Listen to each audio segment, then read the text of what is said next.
नमस्कार दोस्तों, आप सभी का स्वागत है। आज हम लोग फिर रेखा जी के यहाँ ऑफिस में आए हैं और मुद्दा तो यही नहीं है कि हम आम आदमी पार्टी की खिंचाई करने आए हैं। मुद्दा ये है कि क्या दिल्ली की जो जनता है, क्या उसके अच्छे दिन आए हैं।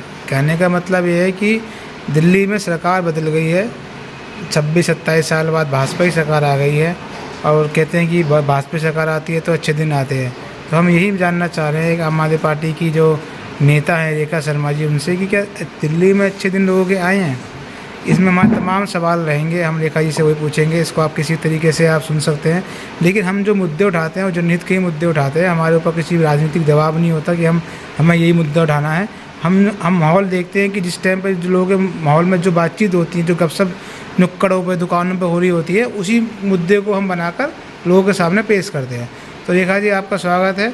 मुद्दा यही है, सरकार बदली, क्या अच्छे दिन। कुछ नहीं था। आपने 100 करोड़ का 1000 करोड़ बजट 1 लाख करोड़ का बजट आपने दे दिया, लेकिन आप पैसे कहाँ से लाएंगे तो आपने दिखाया ही नहीं है।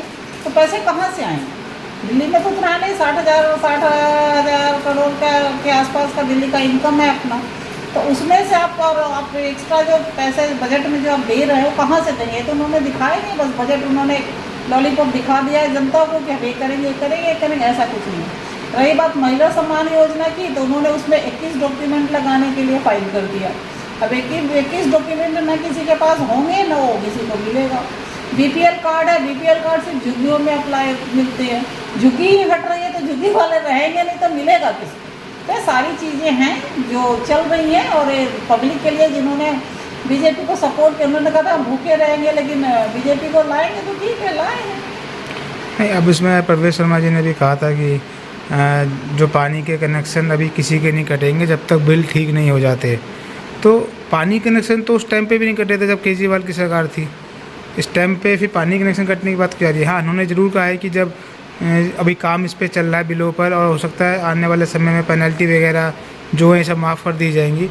लेकिन सवाल यही है कि जब केजरीवाल कह रहे थे कि आप पानी के बिल मत भरिए, ये सब गलत आए हैं, मैं ठीक करवाऊँगा इसको, तो वो अभी तक इम्प्लीमेंट चीज़ें क्यों नहीं आ रही है। मतलब जो वादे किए हैं वो अभी तक इम्प्लीमेंट क्यों नहीं आ रहे हैं, उनके रिएक्शन क्यों आ रहे हैं लोगों की ज़ुबान पे। अब लोग कह रहे हैं कि इस बात को कि अब जो सरकार ने वादे किए थे वो अभी तक पूरे नहीं कर पाई है। सरकार अभी तक वादे क्यों नहीं पूरे कर पा रही है, क्या इसकी वजह है जो आप देख रही हैं? तो वही मैं कह रही हूँ ना कि देखिए, उनको अभी तक उनकी कोई प्लानिंग नहीं है। उन्होंने घोषणा पत्र में घोषित कर दिया कि हम ये करेंगे, लेकिन उसका उन्होंने पीछे से बैक से प्लानिंग नहीं था ना उनके बाद। केजरीवाल जी तो प्लानिंग पहले से, उनकी प्लानिंग 1 साल 2 साल पहले से उनकी पीछे से प्लानिंग होती थी। वही हम यहाँ से पैसा निकाल के महिलाओं को देंगे, यहाँ से पैसा निकाल के उनके डीटीसी बस में भरेंगे, यहाँ से पैसा निकाल के हम एजुकेशन के लिए देंगे, यहाँ से पैसा निकाल करके हम हेल्थ को देंगे। लेकिन इनके पास कोई स्कीम नहीं है, कुछ है नहीं। केवल घोषणा कर देने से कोई चीज़ें थोड़ी मिल जाती है, इसमें तो टाइम लगता है। और बजट में कहाँ से पैसे आएंगे उन्होंने दिखाया नहीं। इकोनॉमिक सर्वे इन्होंने पेश किया नहीं है, बस बजट इन्होंने दे दिया है, तो हवाई हो रही है सारी चीज़ें। लेकिन अगर हम सरकार की भी इस बात को लेकर तारीफ़ करें कि भाई अगर सरकार चाह रही है कि अगर लोगों से रेवेन्यू आए, पैसा आए, उससे हम दिल्ली के विकास में लगाएं, तो उसमें भी क्या गलत है। महिलाओं के लिए हम महिला विरोधी नहीं है, लेकिन अगर हर जगह अगर सारी चीज़ें फ्री होती चली जाएंगी तो फिर दिल्ली का पैसा कहाँ से आएगा।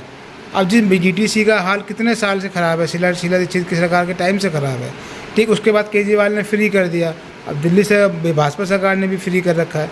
तो फ्री करने के क्यों इसको फ्री कर रखा है। आप जब आपके पास डीटीसी में पैसा ही नहीं आएगा, टिकट से पैसा कलेक्शन करेक्ट नहीं होगा, तो आप उसको क्या डीटीसी का फ़ायदा करेंगे, पहले बात। दूसरी बात इसमें यह भी है कि जो डीटीसी की आपका हाल बुरा आप देख रहे हैं, तो उसमें आप सीनियर सिटीजन का फ्री कर सकते हैं, स्टूडेंट का फ्री कर सकते हैं। आपने हर महिला फ्री कर दी डीटीसी में, तो क्या ये सही फैसला? इससे तो डीटीसी के रेवेन्यू आएगा ही नहीं। और जो ऐड से जो रेवेन्यू थोड़ा बहुत आता भी है तो लोगों की सरकार ही है, बस का मेंटेनेंस है, डिपो का मेंटेनेंस है, तमाम खर्चे डीटीसी के भी, तो उसको भी तो ध्यान रखना चाहिए कि। तो हमारा सवाल ये है कि क्या डीटीसी को पूरी तरह से फ्री कर देना बसों का, महिलाओं का, क्या ये उचित है?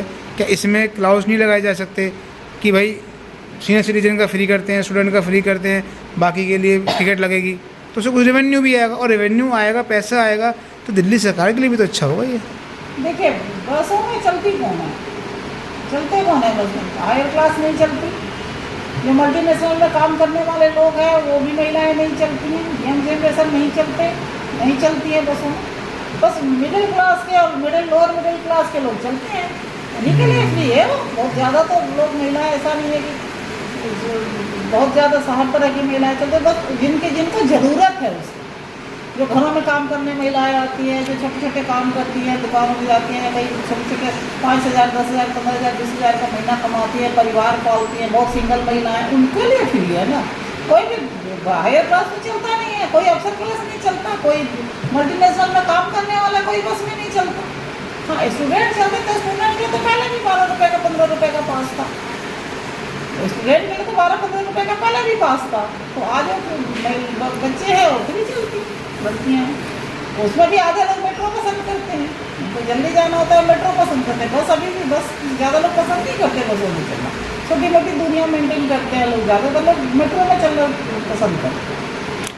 नहीं ये ठीक है, लेकिन क्या फ्री सब कुछ फ्री कर देना ठीक है कि दिल्ली जिसको ज़रूरत है फ्री का उसको तो चाहिए ना, क्योंकि बहुत जगह पर देखें विदेशों में भी हेल्थ फ्री है, एजुकेशन फ्री है, बहुत सारी चीज़ें फ्री है। तो हमारे यहाँ गरीबी बहुत है, हम अमेरिका की तुलना अपने से नहीं कर सकते, हम इंग्लैंड की तुलना अपने से नहीं कर सकते, हम यूरोपियन कंट्री की तुलना अपने, हमारे यहाँ गरीबी है तो हमें उसी हिसाब से चलना पड़ता है ना। हमारे यहाँ देखिए खाना हम लोग अनाजों में हमारा जो है ग्रीन रिवोल्यूशन होता है, उसके बाद हम सफिशिएंट हैं प्रोडक्शन में, अनाज ग्रेन प्रोडक्शन में हम सफिशिएंट हैं, लेकिन फिर भी हमारे अनाज बर्बाद होते हैं, हमारे पास रखने की जगह नहीं होती, चीज़ें बर्बाद हो जाती, आधे लोग भूखे सोते हैं, उनको खाना नहीं मिलता। तो बहुत सारी चीज़ें हैं जो मैनेजमेंट को हमें करना पड़ेगा ना, मैनेज तो हमें करना पड़ेगा ना चीज़ों को, जिनको ज़रूरत है उनको। अभी भी देखिए गाँव में जो 2 रुपये किलो गेहूँ और 3 रुपये किलो जो चावल मिल रहे हैं वो किस लिए दिए जा रहे हैं, उसकी जगह आप काम दे देते लोगों को तो ज़्यादा बेटर होता। तो चीज़ें हैं ना, बहुत सारी जगह पर फ्री राशन मिल रहे हैं ना, तो क्यों दिए जा रहे हैं भाई? उनको इसलिए दिया जा रहा है ना कि हमारी नीड है।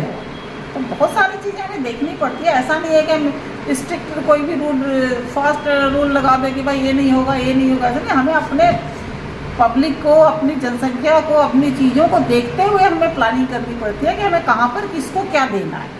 नहीं ये ठीक बात है, लेकिन हम ठीक है दिल्ली सरकार में अब सरकार बदली है, भाजपा की सरकार आई है, तो हमें सरकार लोग कह रहे हैं कि अभी तक कुछ भी इम्प्लीमेंट नहीं हो रहा, लेकिन सरकार को तो समय चाहिए ना, उनको तो भाई चीज़ों को समझने में, प्लानिंग करने में, उनको लागू कराने में, और जो चीज़ें जो दायरे हैं उनको देखने में, तो कुल मिलाकर सरकार को, भाजपा सरकार को समय तो हमें देना पड़ेगा ना जनता को, कि भाई आप समय लीजिए, 1 साल का समय लीजिए। दे रहे हैं ना समय, अभी 50 रुपये उस पर गैस पर बढ़ गया ना, 2 रुपये पेट्रोल पे बढ़ गया ना, समय ही में है। तो ये तो पूरे देश में लागू हुआ है ना, ये तो पूरे देश में लागू है ना। हम तो अभी पर्टिकुलर दिल्ली की बात करें तो आपको कहने की लगता नहीं कि हमें भाजपा सरकार, दिल्ली सरकार थोड़ा समय देना चाहिए, उससे ज़्यादा जल्दी की उम्मीद नहीं करनी चाहिए। 5 साल का समय है, वो दे ना दे, 5 साल का समय उनको जनता ने दिया है, जनता उनको सिर पे बैठाई है, तो जनता समझेगी उसको।